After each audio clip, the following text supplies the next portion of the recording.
Hello everyone, I am your teacher for this question. Let me explain this question to you. Now, the question is the temperature of 100 gram of water is to be raised from 24 degrees centigrade to 90 degrees centigrade by adding steam to it. The mass of the steam required for this purpose is. Question के अंदर हमको बोल रहा है कि एक 100 gram water है, इसको हमको टेम्परेचर को 24 से 90 डिग्री लेके जाना है स्टीम ऐड करने पे। हमको मास ऑफ स्टीम कितना ऐड करना पड़ेगा, latent heat of vaporisation of steam हमको गिवन है। अगर हम ध्यान से देखें तो हीट लॉस्ट जो होगा,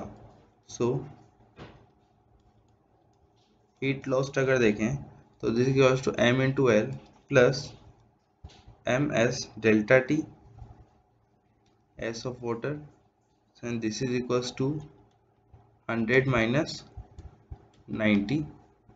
ओके, वैल्यूज पुट कर देते हैं। L का value 450 into m plus this is equals to 10 into m s डब्ल्यू is 1, this is equals to 550 m हो जाएगा।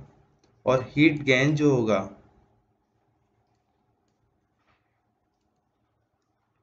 This equals to m s delta T, M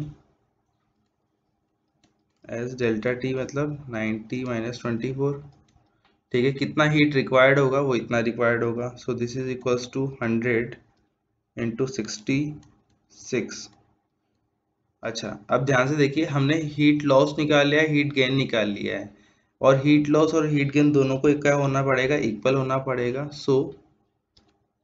हम बोल सकते हैं कि जो जितना हीट गेन कर रहा है उतना ही हीट क्या होगा, लॉस भी होगा। हीट लॉस्ट और हीट गेन दोनों इक्वल होने पड़ेंगे। तो यहाँ से ये जो वैल्यू है हमारे पास वो दोनों क्या होने पड़ेंगे, इक्वल होने पड़ेंगे। तो यहाँ से अगर हम देखें तो m का वैल्यू हमारे पास आता है कितना, 12 ग्राम। इतना हीट हमें स्टीम रिक्वायर्ड होगा। जो आंसर होगा वो क्या होगा, हमारा ऑप्शन नंबर सी होगा। Option C 12 gram is the final answer. I hope you have understood the explanation. Thank you.